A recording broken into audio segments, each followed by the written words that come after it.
آخری چیز ہے، اس کے بعد بھی اگر آنکھ نہیں کھلتی کسی انسان کی تو میں نہیں سمجھتا کہ وہ اپنے گرد اس نے جو یہ فلا تزکوا انفسکم، اس نے جو اپنے گرد تزکیہ نفس کا ایک مصنوعی حالہ بنا لیا ہے، کبھی بھی وہ اس حالے سے نکل سکے گا اگر اس حدیث سے بھی آنکھ نہ کھلی۔ اور وہ حدیث کیا ہے؟ مولانا اشرف علی تھانوی نے اس کو اپنے جو خطبات جمعہ ہیں ان میں نقل کیا ہے، بیہقی کی روایت ہے۔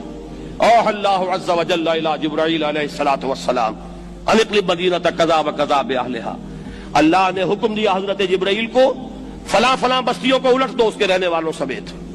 قال فقال، حضور نے فرمایا، اس پر حضرت جبرائیل نے عرض کیا بارگاہ خداوندی میں، ان فیہا عبدک فلانا لم یعصک طرفۃ عین، پروردگار اس بستی کو الٹ دوں، اس میں تو تیرا فلاں بندہ بھی ہے جس نے کبھی پلک جھپکنے جتنی دیر بھی معصیت میں بسر نہیں کی۔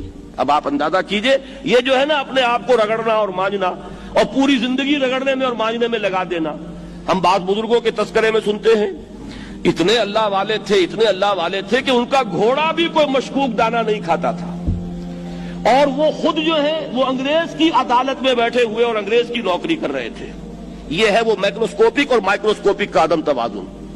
طاغوت کی چاکری کر رہے ہیں، انگریز کی ملازمت کر رہے ہیں، انگریز کے قانون کی تنفیذ کے اندر اعلی کار بن رہے ہیں، لیکن ذاتی تقوی اور ذاتی نیکی اور ذاتی للہیت جو ہے اس کا معیار یہ ہے کہ ان کا گھوڑا بھی مشکوک چارہ اور مشکوک کھانا نہیں کھا سکتا۔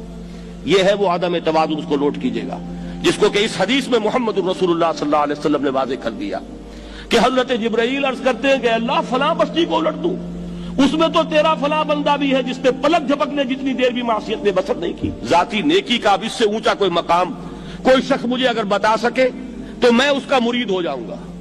اس سے اونچا کوئی مقام ہوگا کہ آنکھ جھپکنے جتنی دیر بھی کسی نے معصیت میں بسر نہیں کی، ذاتی نیکی کی معراج۔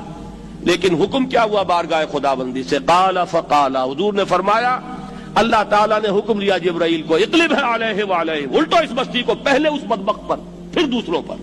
کیوں؟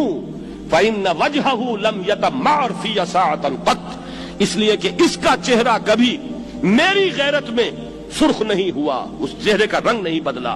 بے غیرت انسان، بدیاں پھیلتی رہیں، میرے دین کو روندا جاتا رہا، میری شریعت کی دھجیاں بگڑتی رہیں، عوامر کا مذاق اڑایا جاتا رہا، نواہی کے لیے دنیا کے اندر جن چیزوں سے میں نے روکا اس کے لیے فلسفے تراشے گئے، اور یہ لگا رہا مست رکھو ذکر و فکر صبح گاہی میں اسے، یہ سوائے ذاتی اپنے اس اصلاح کے اور ذاتی تقوی کے اور ذاتی نیکی کے اور ذاتی عبادت گزاری کے یہ میدان میں نہیں آیا، اس کا خون نہیں کھولا کبھی، اس کے چہرے کا رنگ متغیر نہیں ہوا، لہذا یہ دوہرا مجرم ہے۔